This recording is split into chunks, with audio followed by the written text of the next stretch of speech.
balita na ika'y mawiwili. Mga nagbabagang kamao, mga So mga par, matapos nga po ang matinding bakbakan sa pagitan ni Conor Benn kalaban si Robson, kung saan mga idol nakuha po ng British boxing superstar ang panalo sa isang unanimous decision, hindi ba nangyari ang inaasahan natin palagi sa laban kay Conor Benn na makakuha ito ng panalo sa isang knockout? Nakuha pa rin ito ang tagumpay sa isang lopsided at impresibo na panalo. At isa pa mga idol, hindi rin basta-basta itong si Robson, matigas rin talaga ito wasakin sa bakbakan.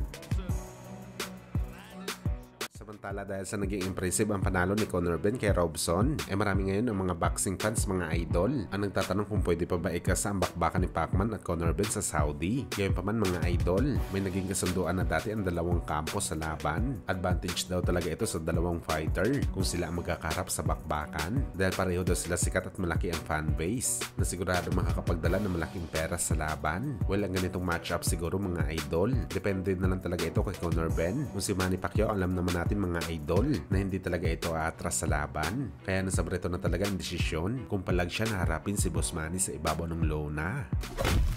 Sa kabilang banda naman mga idol, so ilang linggo na nga po pinag-uusapan ng super lightweight star na si Ryan Garcia dahil sa dalawang world title fight nito na pinaplansya ang laban kontra sa WBC champion na si Devin Haney at WBA champion Rolando Romero na hindi lang naman natuloy. At ayon pa nga sa mga boxing experts, dahil sa kaartihan daw ni Bagito na mamili kung sino ba talaga ang kanyang lalabanan, kung saan mga idol gumawa po ulit ng ingay si Garcia at sinabing kung sakaling matutuloy daw ang laban nila ni Devin Haney ngayong taong kasalukuyan, malaki ang tiwala nito na papaiyakin niya daw si Haney Boy sa kanilang bakbakan at brutal niya daw ito papatulogin sa ibabaw ng boxing ring. At ang ama daw ni Devin Haney ni Sibel Haney ang siyang dadampot sa kanyang anak sa ibabaw ng ring kapag natulog na daw ito sa kanyang pamatay na suntok sa bakbakan. At marami nga mga idol ang nag-react sa mga sinabi na to ni Bagito. Ano yung mga idol, ang lakas daw ng guts ni Garcia na sabihin ito kay Haney na marami na ang napatunayan sa boxing sports, kung saan naging 2 division champion na ito at dating undisputed champion sa lightweight. Pero si Garcia kahit kailan hindi pa naging kampiyon.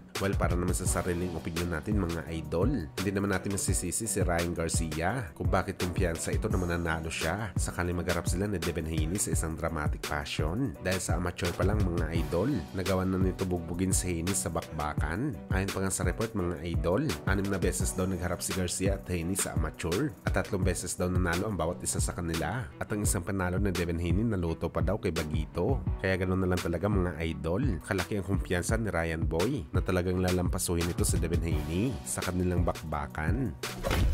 Sa kabilang banda naman mga idol, membro ng Treasure Boxing Promotion na si Mike Alisna, brutal na sinabi mga idol na totoo daw lahat ng mga sinabi ni Masayuki Ito na kinausap nito ang kampo ni Tapales para sa laban nito kontra kay Cuadro Alas. Bagamat tumanggi daw ang Team Tapales sa laban dahil may ibang target daw sila na bakbakan mga idol, pero hindi daw ibig sabihin mga idol na natakot si Tapales kay Casimero. Talagang iba lang ang kanilang plano. Dagdag pa ni Mike Alisna mga idol, hindi daw porket na hindi natuloy ang laban ni Tapales at Casimero, wala ng chance na mangyari ang laban. Dahil kung siya daw ang tatanungin mga idol, posible at malaki pa rin talaga ang tsansa na mangyari ang laban ng dalawang Pinoy champion sa tamang panahon.